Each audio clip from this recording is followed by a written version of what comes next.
A la carta, en diálogo directo con los protagonistas de los hechos. Nos acompaña a esta hora la segunda vicepresidenta de la Asamblea Nacional, Yesenia Guamaní. ¿Cómo está, Yesenia? Muy buenas tardes, gracias por estar con nosotros. Gisela, buenas tardes, un cordial saludo para usted, para todo el país. Muchísimas gracias, asambleísta. Entiendo, asambleísta, que la denuncia presentada por el legislador, del Partido Social Cristiano, Esteban Torres, se calificó con el respaldo del primer vicepresidente, Virgilio Saquicela, los vocales también, pero hay un problema en hay un error que consistió en que uno de los documentos notarizados había sido ingresado por el legislador como Torres Torres, cuando sus apellidos son Torres Cobo.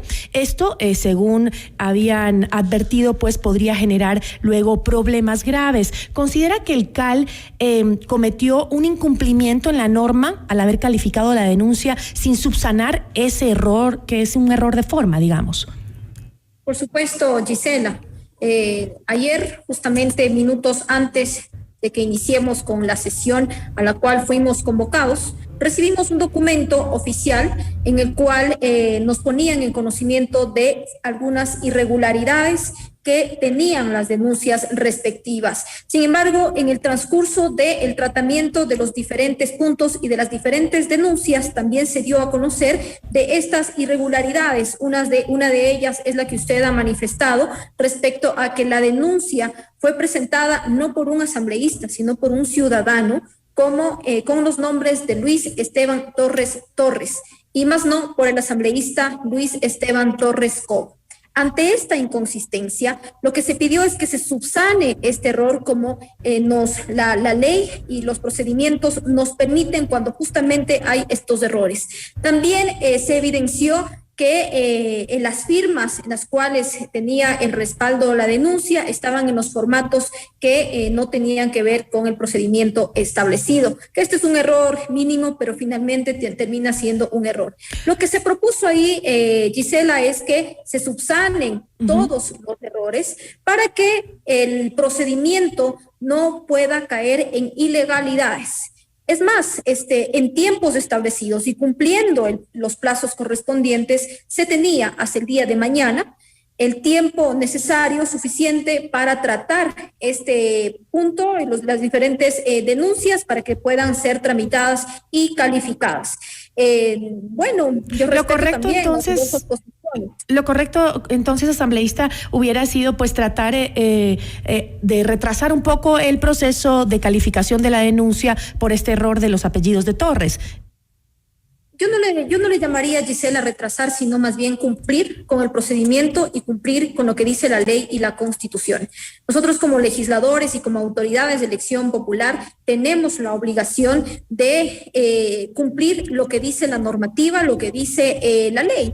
Y por eso se solicitó el día de ayer en la sesión, que fue incidentada por algunos momentos en los cuales se pidió justamente que se subsanen los errores. Incluso cuando ya tuve que emitir mi voto, le pedí al coordinador jurídico que por favor nos informe si es que estos errores se habían subsanado para posterior a ello continuar con el trámite respectivo. El coordinador jurídico manifestó claramente que estos errores no habían sido subsanados. Sí hubo un alcance, se dieron cuenta lamentablemente de este error y presentaron un alcance, pero lo presentaron de manera informal. Entonces, mire... pero entiendo que el coordinador jurídico les había advertido ya por 3 ocasiones de estos errores, ¿no? Bueno, hubo un documento oficial que se envió minutos antes de que inicie la sesión en el Consejo de Administración Legislativa. También nos dieron a conocer una vez que ya se instaló la sesión del Consejo de Administración Legislativa, y en el tratamiento también se pusieron en evidencia estos errores. Mire, Gisela. Nosotros no podemos caer en ilegalidades. Esta sesión estaba también siguiéndola nuestros dirigentes de Izquierda Democrática, nuestros asesores, y justamente se revisó el procedimiento, se revisó la legalidad por lo que se tomó la decisión justamente de que como partido Izquierda Democrática nos abstengamos en esta votación.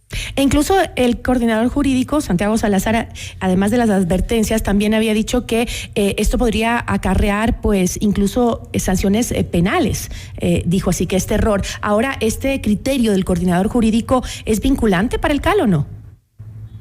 Bueno, respecto a las sanciones penales, recordemos, Gisela, que existe ya una denuncia presentada en contra de los miembros del Consejo de Administración Legislativa. Incluso en este documento que se nos envió minutos antes, se explica justamente que existe la denuncia. Aquí se ha informado que la denuncia respectiva en Fiscalía está en contra de 3 miembros del Consejo de Administración Legislativa, en los cuales no consta mi nombre, por usurpación de funciones.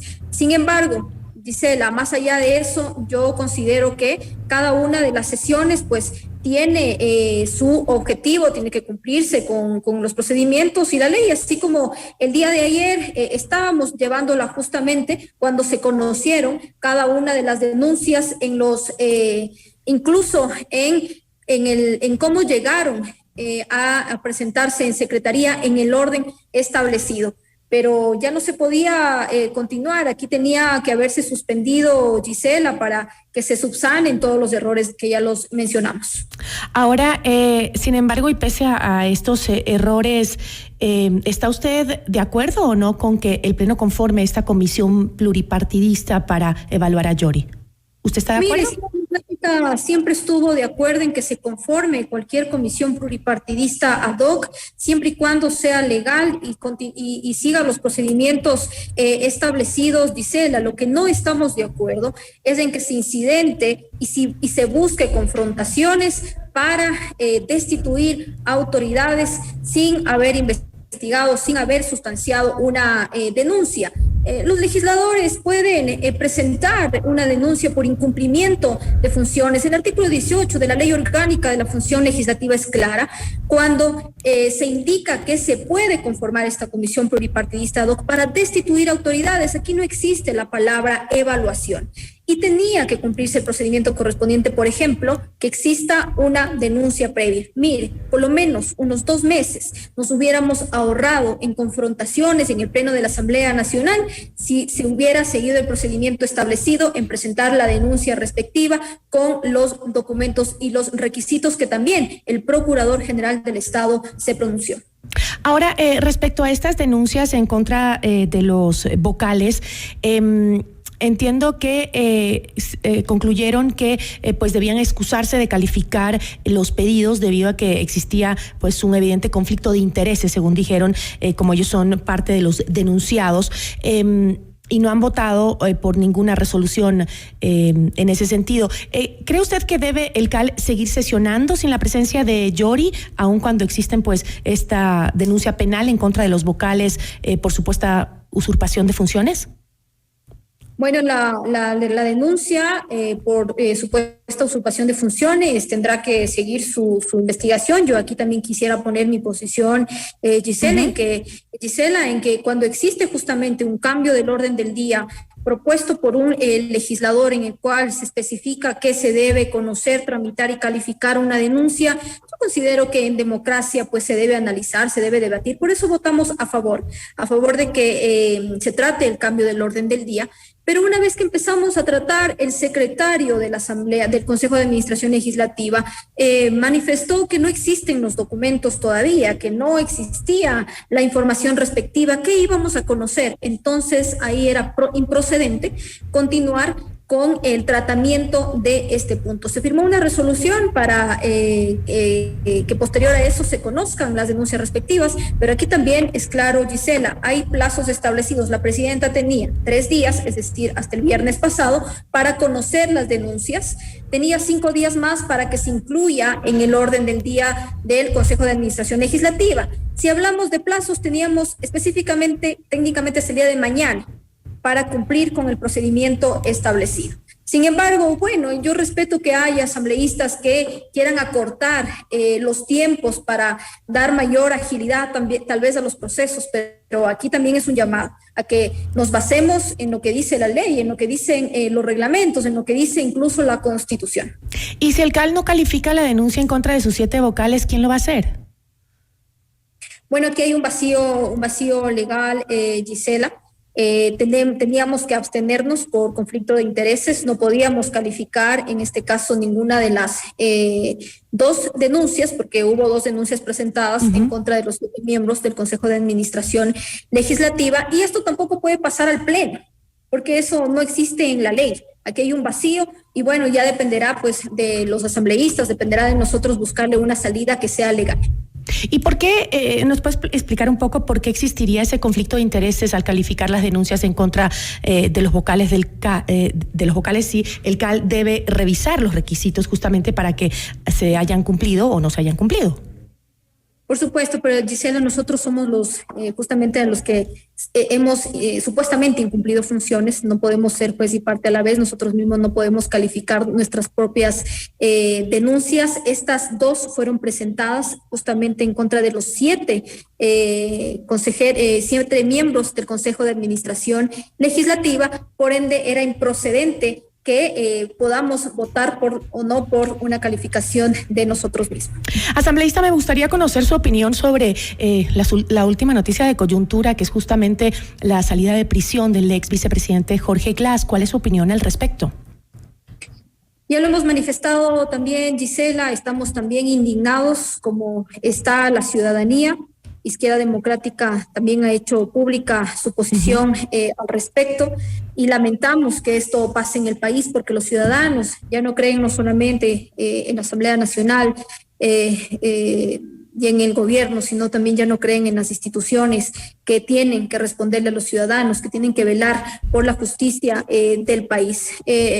Cuando lamentablemente tuvimos que vivir el episodio de que las reformas a la ley tributaria entren en vigencia y estén lamentablemente afectando a miles de familias ecuatorianas, lo dijimos por la abstención de la bancada de UNES, que no permitió archivar este proyecto de reformas tributarias que han afectado a miles de familias ecuatorianas, que han afectado a las clases populares. Ahí ya lo anunciamos de un posible pacto que se iba a evidenciar no días después, sino meses, y justamente lo que ha pasado el día domingo con la liberación de un ex vicepresidente se ha ratificado lo que dijimos en su momento. Y también lo dijimos, Gisela, no solamente ese es el pacto también es irse en contra de Izquierda Democrática, es irse en contra de Javier Herbas. Aquí existe una persecución y nosotros como Izquierda Democrática, pues bueno, sabremos afrontarlo.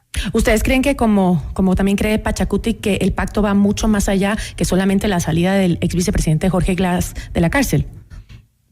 Yo creo que, bueno, eso deberán responder también quienes están involucrados en estos acuerdos lamentables para el país. Nosotros como Izquierda Democrática seguiremos siendo propositivos. Esperemos, Gisela, que el diálogo permita avanzar en los temas prioritarios de la Asamblea y los temas prioritarios del país. Justamente después de casi 2 meses, el día de hoy, estamos debatiendo la ley del uso progresivo de la fuerza. Después de tantos incidentes, una ley que creemos importante y prioritaria para velar por la seguridad de todos los ciudadanos.